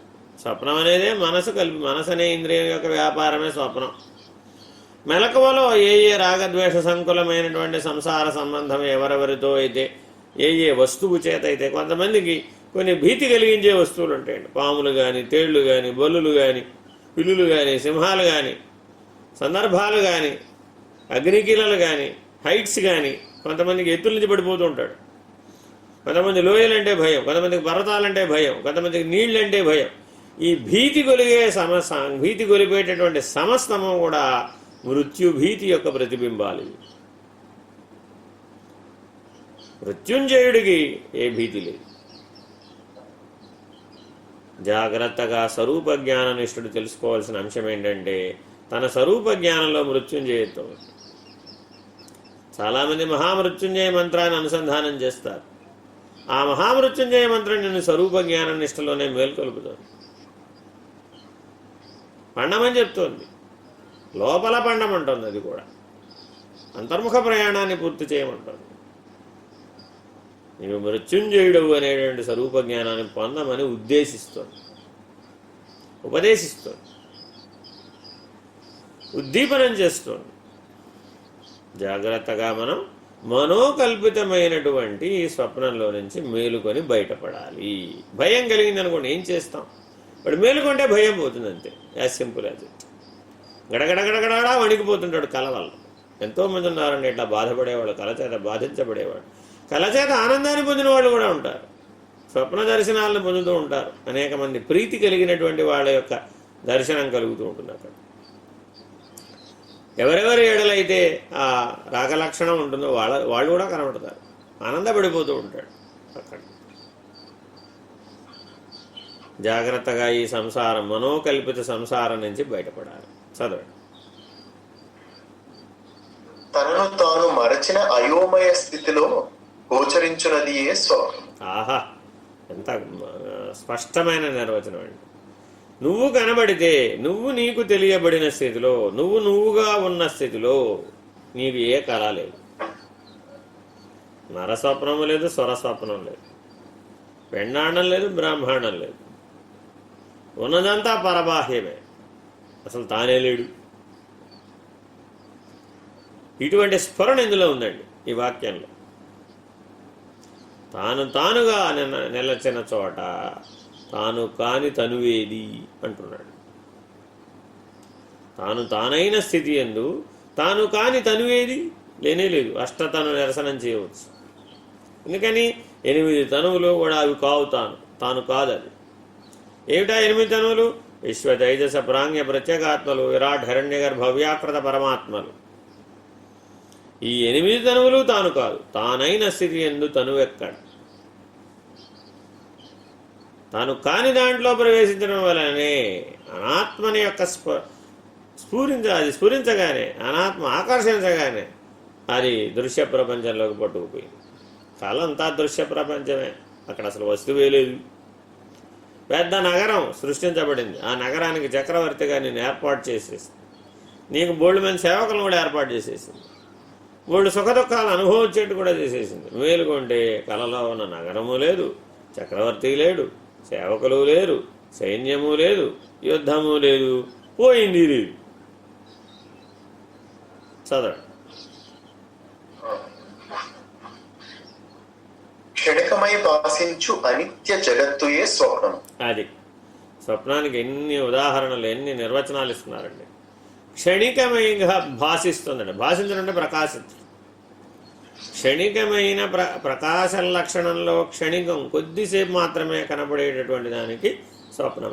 అసలు ప్రకాశమేమో పెద్ద సముద్రం వలె ఉందట, సూర్యుని వలె ఉందట, వ్యాపకమై ఉందట. జ్యోతిర్మండలం అంతా ప్రకాశమే వ్యాపకమై ఉందట. అటువంటి ప్రకాశంలో రెప్పపాటు కనబడిపోయిందట ఒకటి. పెద్దలు ఏం చెప్తారంటే, అందుకే మా చిన్నప్పుడు చెప్పేవాడు, ఉల్కాపాతం జరుగుతూ ఉంటుంది వినువీధిలో.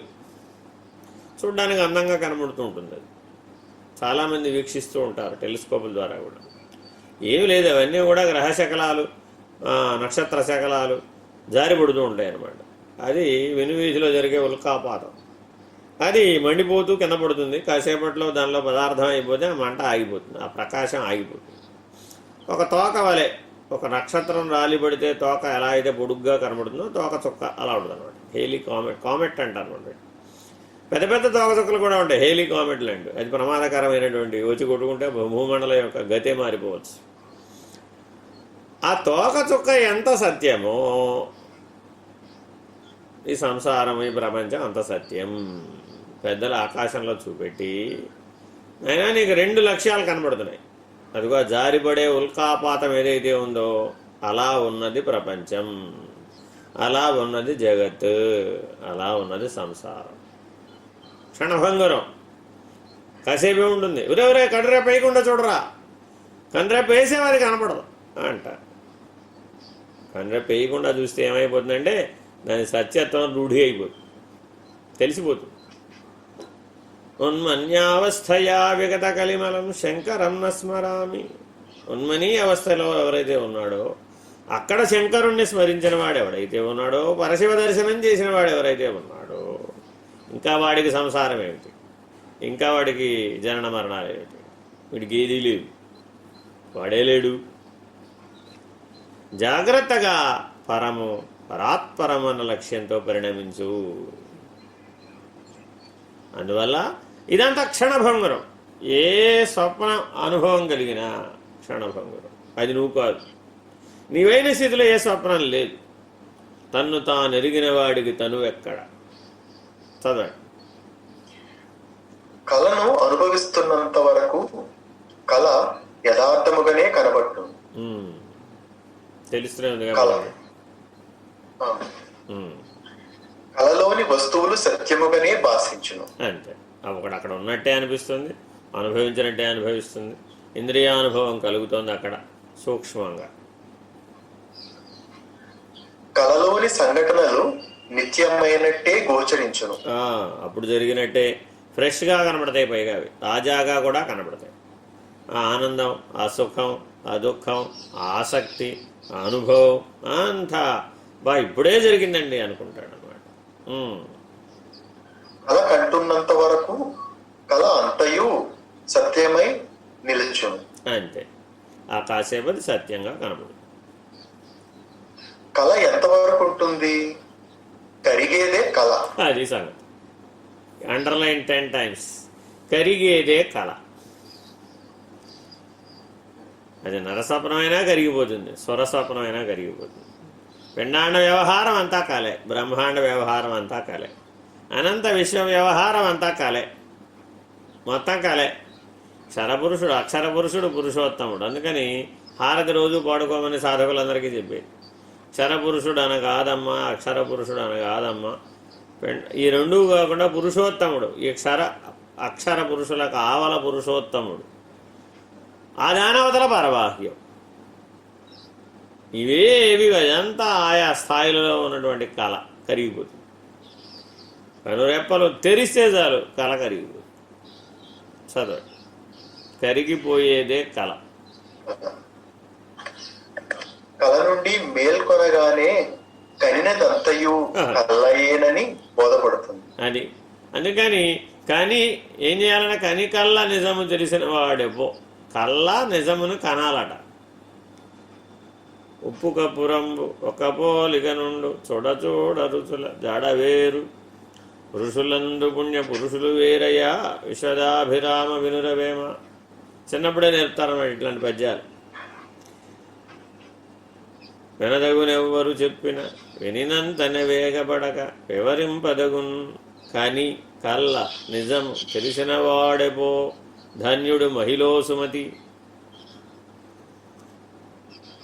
చిన్నప్పుడు ఎప్పుడో నేర్పారండి, 4 ఏళ్ల వయసప్పుడు. వినదగునెవ్వరు, వినవయ్యా బాబు, ముందు అన్నీ విచారణగా విను. ఏం చేయాలి? విచారణ చేసి కానీ కళ్ళ నిజము తెలిసిన వాడెపో. ఏది కళ, ఏది సత్యం తెలిస్తే ధన్యుడైపోతాం. అంటే కళ కరిగిపోతుంది. కళ్ళ ఎప్పటికీ నిజం కాదు, కళ ఎప్పటికీ కళ్ళయే. చదవండి. కళలోని బాంధవ్యాలు ఖండించబడ్డాయి. అది ఎవరెవరో వచ్చిపోతుంటారు, ఏవేవో సంబంధాలు కనబడుతూ ఉంటాయి. ఆఖరికి గురు శిష్య బాంధవ్యం కూడా కళ్ళే. ఎప్పుడు? బ్రహ్మాండాతీతం, శూన్యాతీత స్థితిలో గురు శిష్యులు లేరు. కాలమే అధిష్టానం, అక్కడ కాలమే గురువు అవుతుంది, కాలుడే గురువుగా వస్తాడు. కాబట్టి ఇక్కడ పెట్టుకున్న నామరూపాలన్నీ అసత్యాలు. గురువు గారులకు ఇక్కడ అన్ని మనం బోర్డు నామరూపాలు పెట్టాం. ఏమండి మా గురువు గారు పెద్ద పట్టినామాలు పెడతారండి, అడ్డనామాలు పెడతారండి, నిలువు నామాలు పెడతారండి, రుద్రాక్షలు వేస్తారండి, తులసి మాలలు వేస్తారండి, కషాయాంబరాలు ధరిస్తారండి, అలా ఆ అలంకారంలో ఈ అలంకారంలో పాదుకలు వేసుకున్నారండి, ఛత్రం పెట్టారండి, అంతా అన్ని సువర్ణాభరణాలు పెట్టారండి. ఈనాడు మా గురువుగారు వెలిగిపోతున్నారండి, మహానుభావుడండి. ఇలా ఎన్నెన్నో గురువుగారికి వర్ణనలు వింటాం. అవన్నీ కూడా కాలుడనేటటువంటి చిట్ట చివరి గురువు వారు దక్షిణామూర్తి. ఆయనే మొదటి గురువు, ఆయనే చివరి గురువు కూడా. ఈశ్వరో గురురాత్మేతి మూర్తి భేద విభాగినే. అసలు ఆయనకు మూర్తిమంతమే లేదు, ఆయనకి శబ్దాలే లేవు. ఏమంటే ఇంతసేపు బోధించాడు కదండి, బోధించినట్టు నీకు కనబడుతున్నాడు అంతే. ఆయన స్వస్థితిలో కాష్ఠమౌనం, చెదరని మౌనంగా ఉన్నాడు, ఈశ్వరీయ మౌనంగా ఉన్నాడు. బహిరింద్రియములందు వ్యాపార సహితమై ఉన్నప్పుడు మాత్రం అలా కనబడుతున్నాడు అంతే. బోధిస్తున్నట్టు కనబడుతున్నాడే గాని స్వయముగా తానేమీ చేయుటలేదు. కరిగిపోయేదే కళ, కళ్ళ అయినదే కళ. నిజవస్తు దర్శనం కలిగేంత వరకే కళ యొక్క ప్రభావం. మేలుకొన్నప్పుడు ఈ కళ లేదు. చదవండి. సంఘటనలు చెదిరిపోయాయి, అనుభూతులు అదృశ్యమయ్యాయి. అంతే. ఏదైనా కళ కన్నారనుకోండి, వెంటనే ఏం చేయాలంటే ఇది ఎంతసేపు ఉంటుందా చూడాలట, అంతే. As simple as. సాధకులైన వాళ్ళు ఏం చేయాలయ్యా, సామాన్యులైన వాళ్ళేమో కళ్ళలో మునిగిపోతారట. సాధకులైన వాళ్ళు ఏం చేయాలంటే ఆత్మవిచారణ చేసేటువంటి వాళ్ళు ఎంతసేపు ఉంటుందా అని చూడాలట. ఎంతసేపు ఉంటే అంత సంగతం ఉన్నట్టు అనమాట, ఇంకేం లేదు. ఆ అంశం ఎడల, ఆ రూపం ఎడల, ఆ సందర్భం ఎడల, ఆ భావం ఎడల నీకు ఎంత బలం ఉంటే అంతసేపు ఉంటుంది. ఊరక అట్లా చూస్తూ ఉంటే దానంతా అదే కరిగిపోతుంది, నువ్వేం చేయక్కర్లేదు. చదవండి. మిగిలినదంతా ఆశ్చర్యమే. అది అక్కడంతా కూడా ఆశ్చర్య లక్షణం ఉందట, అద్భుత లక్షణం, ఆశ్చర్య లక్షణం, తత్కాలవత్, ప్రతిభాసికం. చదవండి. స్వప్నంలోని సంతోషము సంతోషమో కాదు, దుఃఖము దుఃఖమో కాదు. అంటే స్వప్నంలో ఎవరో వచ్చారు, బాగా నిన్ను సన్మానించారు, బాగా నీకు సుఖం కలిగేటటువంటి అంశాల ఎడల నీకు ఉత్సుకతను కలిగించారు, అది సుఖం కాదు. మరొకరెవరో భీతిని కలిగించారు, అది సత్యం కాదు. సుఖ దుఃఖ ప్రశంస కళలో ఏర్పడుతున్నది సత్యం కాదు, ఇలలో ఏర్పడుతున్నది కూడా కాదు. ఇలా కూడా తత్కాలవత్తే కదా. కాబట్టి ఈ రెండింటినీ నిషేధించాలి, అవస్థాత్రయాన్ని అధిగమించాలి. అవస్థాత్రయాతీత నీ లక్ష్యం అది. చదవండి. అదంతయు మానసిక కల్పనయే, చిత్త చాంచల్యమే. చదవండి. అయితే ఈ సత్యము కలగంటున్నప్పుడు అర్థము కాదు, కళను అనుభవిస్తున్నంతసేపు కళ సత్యమే. అంతే. కళ నుండి మేల్కొనగానే కళ అబద్ధమని అర్థమైంది. అంతే. అలాగే మేల్కొన్న వానికి కళ ఎలా అసత్యమో, మేలు తెలిసిన వానికి ఈ జాగ్రత్త ప్రపంచము, అందులో తయారైన సంసారము సర్వము స్వప్నతుల్యమే. ఉదాహరణ చెప్తాను చూడు. రాత్రిపూట కలువలు వికసించాలంటే చంద్రప్రకాశం అవసరం. ఉదయం పూట సరస్సులో కమలాలు వికసించాలి అంటే సూర్యుడు అవసరం. వీళ్ళిద్దరూ ఎలా సంబంధపడారట? ఆ కమలములైనా ఈ కలువలైనా సూర్యచంద్ర ప్రకాశంతో ముడిపడినటువంటివి స్వప్నతుల్యము. ఆయన ఇక్కడికి దిగిరాలా, ఇది అక్కడికి వెళ్ళలే, కానీ ఆయన అక్కడి నుంచి ప్రకాశించాడు. రాత్రిపూట కలువలకు తెలిసింది, పగలపూట కమలాలకు తెలిసింది. ఇది పగలని, ఇది రాత్రి అని. వయసు వరుస అవ్వగానే పగలు రాగానే కలువలు ముడుచుకుపోయినాయి, రాత్రి అవ్వగానే కమలాలు ముడుచుకుపోయినాయి. వాటికి ఉన్నటువంటి జ్ఞానం మానవుడికి లేదు. అందుకని ఎక్కడ పడితే అక్కడ కమలాలు కలువలతో అర్చన చేసే విధానాన్ని కర్మకాండలో చూస్తాం. అంటే వాటికి ఉన్న జ్ఞానంతో అయినా మానవుడు ప్రవర్తించాలని. ఆ అనురాగమన లక్షణం బయటపడాలన్నమాట, దాంట్లో నుంచి బయటపడాలి. ఎందుకంటే అనురాగం యొక్క విస్తృతియే కళ, రాగద్వేష సంకులం యొక్క విస్తృతియే కళ. మేల్కొంటే కరిగిపోతుంది, కళ్ళని తెలిసిపోతుంది. సంగత్వ దోషం వల్ల ఏర్పడిందే తప్ప వేరే ఇంకేం లేదు. అభిమానపూరితమైనటువంటి అంశం వల్ల ఏర్పడింది. చదవండి.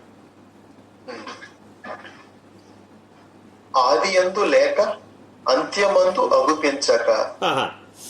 గొప్ప సూత్రం అండి ఇది. ఆద్యంతములందు ఈ కళ లేదు. సృష్టి యొక్క ఆద్యంతములందు బ్రహ్మమునందు సృష్టి అనే కళ లేదు. పురుషోత్తముని యందు విశ్వం అనే కళ లేదు. క్షరపురుషుడు, నీ శరీరంలో ఉన్న నేనోడు ఉన్నాడు, వీడు క్షరపురుషుడు. వీడికి కూడా శరీర భావనతో కూడినటువంటి ఈ కళ ఆద్యంతములందు లేదు. తల్లి గర్భంలో తయారవకముందు కూడా ఉన్నాడు వీడు, అప్పుడు లేదు. రేపొద్దున ఈ శరీరాన్ని విడిచిపెట్టి వెళ్ళాడు, అప్పుడు లేదు. స్వాత్మస్వరూపుడైన వాడికి దేహాంతర్గతమైనటువంటి జన్మ జరా వ్యాధి రూప దుఃఖ మరణ దుఃఖములైనటువంటివి ఏవి లేవు. జన్మ దుఃఖం, జరా దుఃఖం, ఛాయా దుఃఖం లాంటి ఎటువంటి పునరావృత్తి కలిగినటువంటి సమస్తము కూడా స్వరూప జ్ఞానంలో లేదు. అక్కడ మేల్కొన్నాడు. అటువంటి నిజమైనటువంటి మేల్కోవని పొందాలి. సత్యత్వానుభవంలో మేల్కోవాలి. చదవండి. ఈ మధ్యలో గోచరించేదే అసత్యం అనబడుతుంది. అంతే.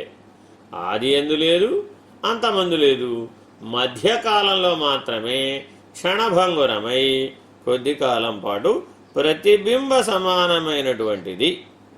ఇది మనకి ఈ దేవాలయంలో బోధిస్తారండి ఈ సత్యాన్ని. అద్దాల మండపం ఉంటుంది. అద్దాల మండపంలోకి వెళ్ళి అయ్యవారిని అమ్మవారిని దర్శనం చేసుకోండి. అక్కడ పెద్ద ఉయ్యాల ఉంటుంది. ఆ ఉయ్యాలలో శయనమూర్తులు ఉంటారు అన్నమాట. వాళ్ళు ఎప్పుడు లేవరు, వాళ్ళని ఎక్కడికి బయటికి తీసుకెళ్ళరు, వాళ్ళు ఎక్కడ ఉత్సవానికి ఊరేగింపుకి వెళ్ళరు. ఆల్వేస్ స్లీపింగ్, ఎప్పుడు పడుకునే ఉంటారు. మనకి విష్ణుమూర్తి కూడా ఎప్పుడు పడుకునే ఉంటాడు. శివుడు ఎప్పుడు ధ్యాననిష్ఠుడే ఉంటాడు. బ్రహ్మగారు ఎప్పుడు కళ్ళు మూసుకుని సృష్టి చేస్తూ ఉంటాడు. ఇలా పెట్టారు. ఇది సంజ్ఞారూపకమైన బోధన, ప్రతీకాత్మకమైన బోధన. ఈ అద్దాల మండపంలో కూడా ప్రతీకాత్మకమైన బోధన ఉందన్నమాట. వెళ్ళి జాగ్రత్తగా దానికి ప్రదక్షిణం చేసి నమస్కారం చేసుకుని అద్దాలలో చుట్టూ ఉన్న అద్దాలు అన్నీ ఉంటే అన్ని ప్రతిబింబాలు కనబడతాయండి. స్వప్నవత్, ఆదిలో లేదు, అంతమునందు లేదు, మధ్యకాలంలో క్షణమాత్ర ప్రతిబింబ సమానమైన ప్రకాశంతో ఆభాసతో ప్రాతిభాసికమైనటువంటి లక్షణం ఇది అని చెప్పడం. జాగ్రత్తగా గుర్తుపట్టాలన్నమాట. ఆద్యంతములందు మార్పు చెందక, పిండాండ బ్రహ్మాండ విశ్వాండ ఆద్యంతములందు ఏ మార్పు చెందక ములుగురుచ్చ సందు లేక అచలోయం సనాతనగా శాశ్వతంగా ఉన్నటువంటిది ఏదో అదే నీవు. అసలు వాస్తవానికి నువ్వు అక్కడ లేవు, అదే ఉంది. తత్, అదే ఉంది. తద్రహితం, రెండే స్థితులు ఉన్నాయి. అసలు వేదాంతం మొత్తాన్ని రెండు మాటలో చెప్పంటే తత్, తద్రహితం అంటే అయిపోయింది వేదాంతం మొత్తం. దశోపనిషత్తులు చదవండి, మీరు బ్రహ్మసూత్రాలు చదవండి, భగవద్గీత చదవండి, ప్రస్థానత్రయం విచారణ చేయండి, అచల సిద్ధాంతం ఎన్ని విచారణ చేయండి. తత్ అన నిర్ణయం పొందుట, నిర్ణయం పొందినవాడు తద్రహితం అవుట. ఫినిష్డ్, రెండు మాటలు అయిపోతుంది. కోహం సోహం నాహం అయిపోతుంది. జాగ్రత్తగా ఇలా విచారణ చేయి. ఆద్యంతములందు లేదు, మధ్యకాలమందు క్షణభంగురమై ప్రాతిభాసికమైనటువంటిది. చదవండి. రజ్జు సర్ప భ్రాంతిలో సర్పము ఎలా అసత్యమైనది? ఆది యందు త్రాడే గాని తాను లేదు, జ్ఞానము కలిగిన తర్వాత కూడా త్రాడే తాను లేదు.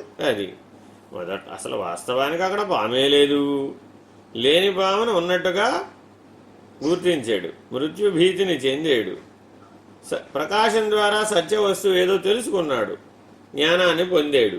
జ్ఞానం పొందిన తర్వాత లేని పాము లేకనే పోయింది, లేని భయం లేకనే పోయింది, లేని భ్రాంతి లేకనే పోయింది, లేని దుఃఖం లేకనే పోయింది. ఉన్న తాడు ఎప్పుడు. ఇది రజ్జు సర్ప భ్రాంతి. ఇలా చెప్తే ఇది బ్రహ్మనిష్ట. దీన్ని అచల పద్ధతిగా, పరవాహ్య పద్ధతిగా కూడా వాడతాం. ఇదే రజ్జు సర్పభ్రాంతి. ఎరుక లేదు, ఎప్పుడూ లేదు. పరబాహ్యమందు ఎరుక ఎప్పుడూ లేదు, మూలము లేదు. నులుగురుచ సందు లేక ఉన్నటువంటి పరబాహ్యమే సర్వకాలము సర్వాతీతమై ఉన్నది, సర్వరహితంగా కూడా ఉంది. అది ఎప్పుడూ ఉంది, మారలేదు. ఇప్పుడు తాడేమన్నా పాముగా మారిందా? మారలేదు. తాడేమన్నా కదిలిందా పాము వలె? కదలలేదు. తాడేమన్నా భీతి కొలిపిందని ఏమన్నా కొలపలేదు. తాడేమైనా నీ సంసారంగా మారిందా? మారలేదు. తాడేమైనా పరిణామం చెందిందా? చెందలేదు. చూసేవాడు కూడా ఏ మార్పు లేక ఉన్నాడు. చూసేవాడు కూడా తాను లేక ఉన్నటువంటి స్థితి ఎందుంటే పాము లేదు, తాడు లేదు. తానున్నంతసేపే తాడు పాము, తానే లేకపోతే తాడు లేదు, పాము లేదు. తనను తాను పోగొట్టుకోవడమే ఆవరణరహితం, సద్రహితం, తద్రహితం, వస్తుమద్రహితం, ఆవరణరహితం. అది చివరి మెట్లు. అది అచల సిద్ధాంతం. అద్వైత సిద్ధాంతం ఉన్నది తాడే, ఉన్నది బ్రహ్మమే.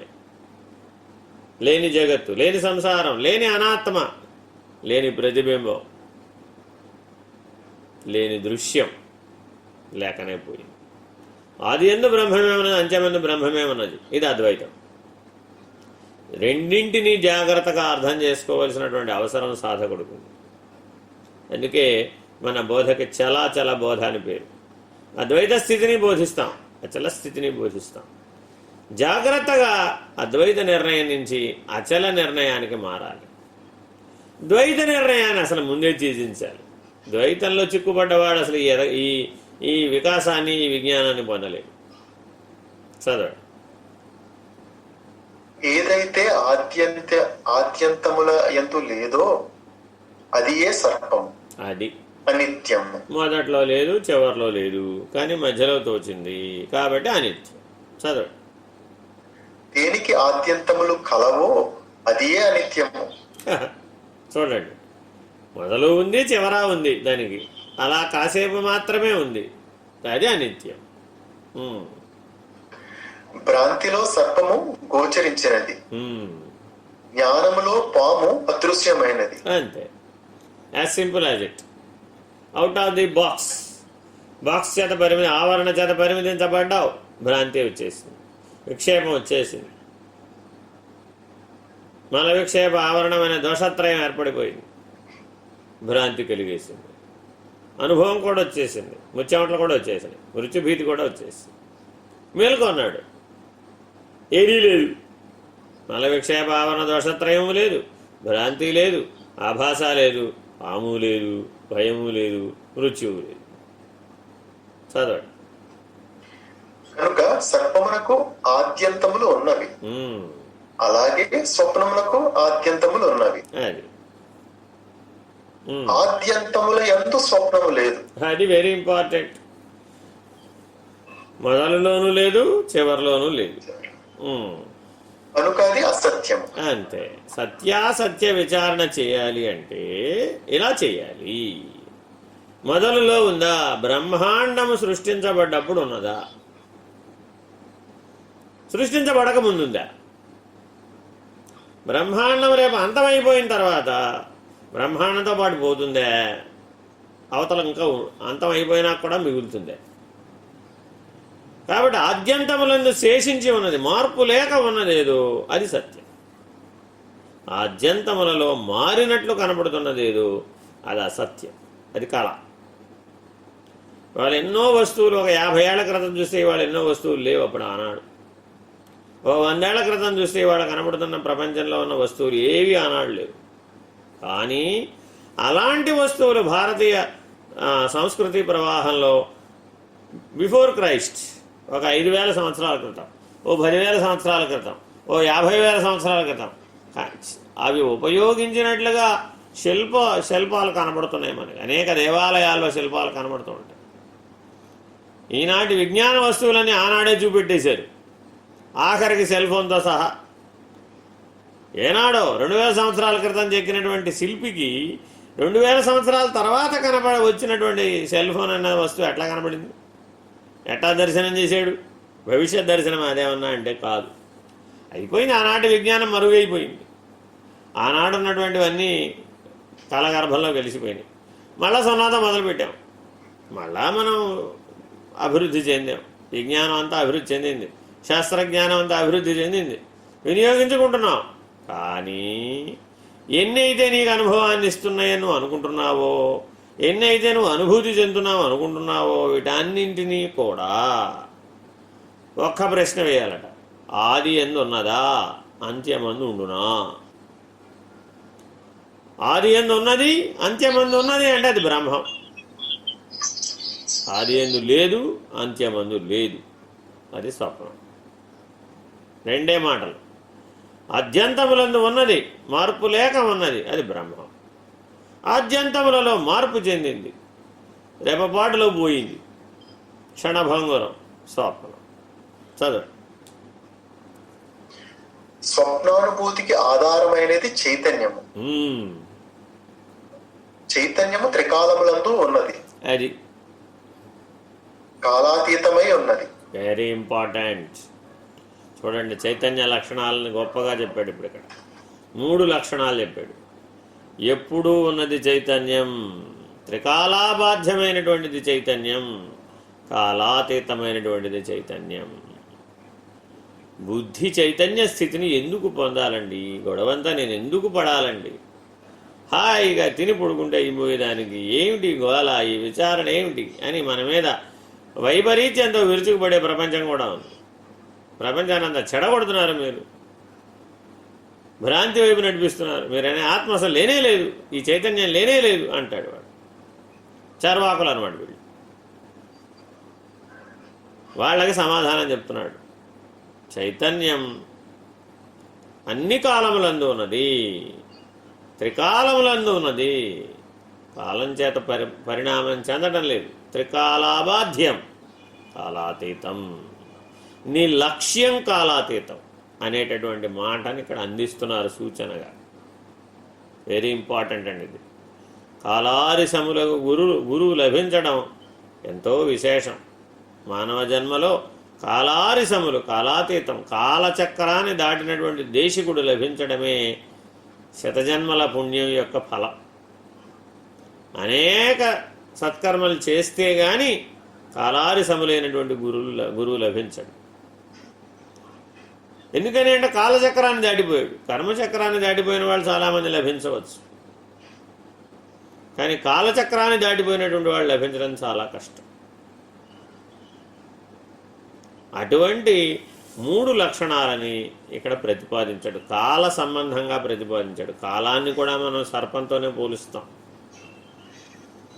కుండలిని కూడా సర్పంతోనే పోలుస్తాం, చైతన్యాన్ని కూడా సర్పంతోనే పోలుస్తాం. ప్రతీకాత్మకం అన్నమాట. ఒక మాట అంటాడు, ఇలలో అయినా కలలో అయినా ఎవరికైతే సర్పదర్శనం కలుగుతుందో వెంటనే వాడికి ఆధ్యాత్మికమైన పురోగతి కలుగుతుంది.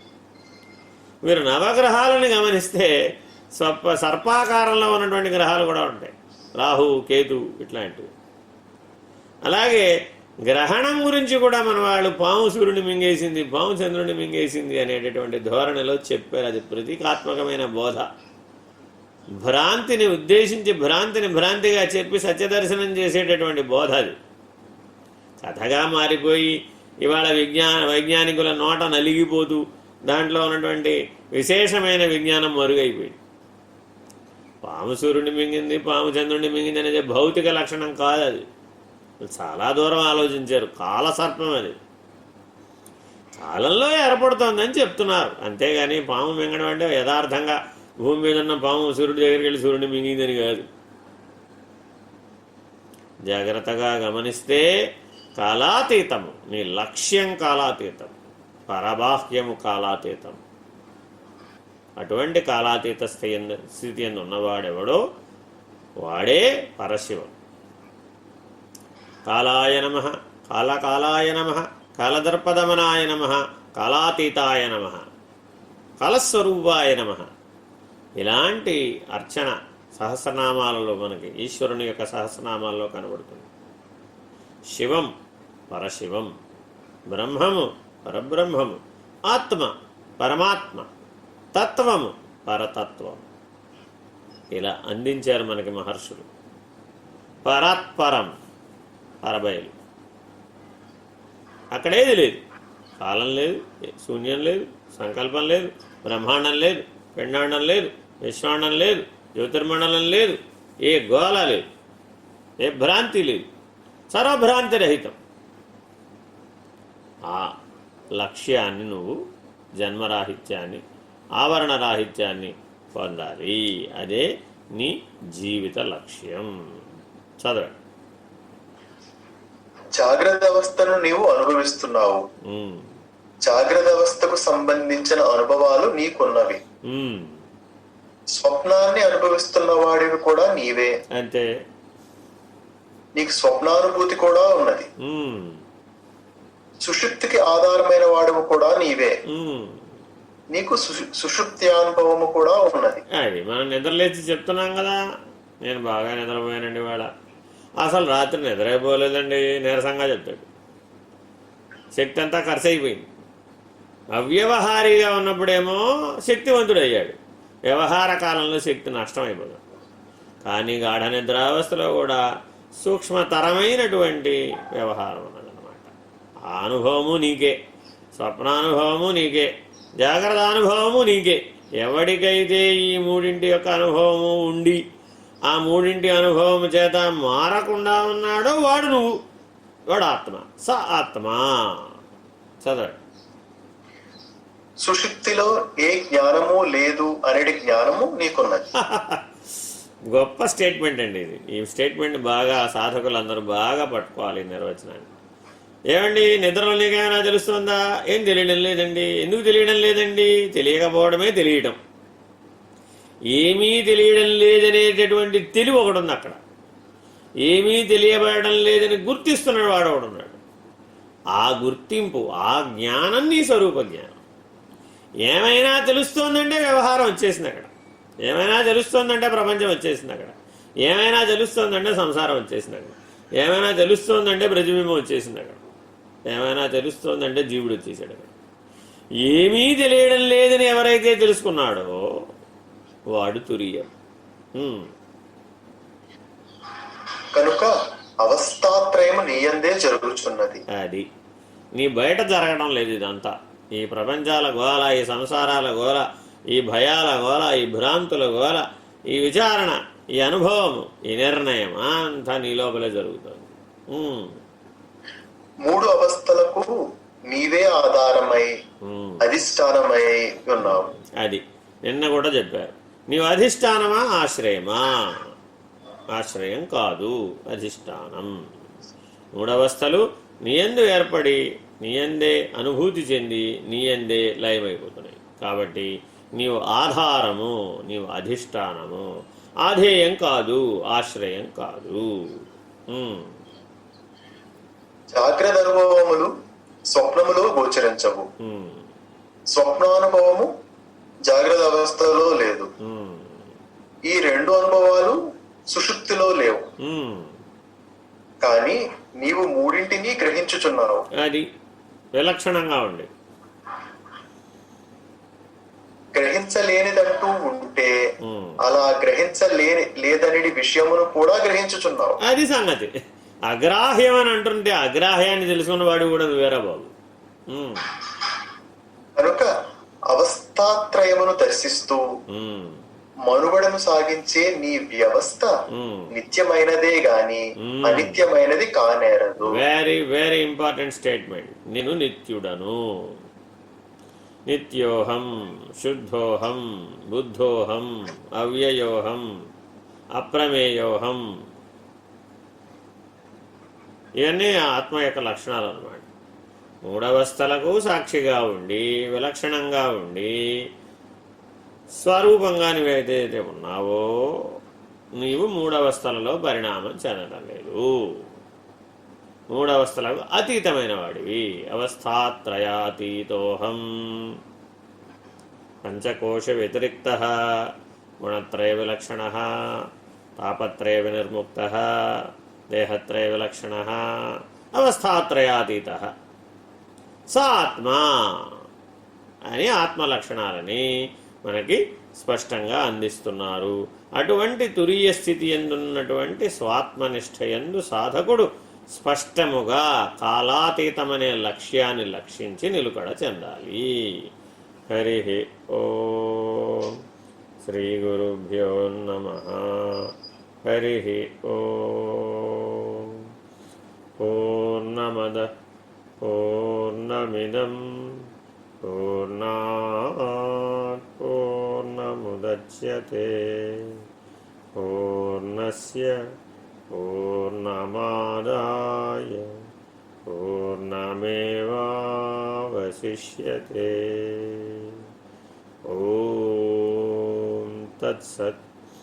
ఓం శాంతి శాంతి శాంతి. హరి ఓం. శ్రీ గురుభ్యో నమః. హరి ఓం. నారాయణ నారాయణ. అందరికీ నమస్కారం.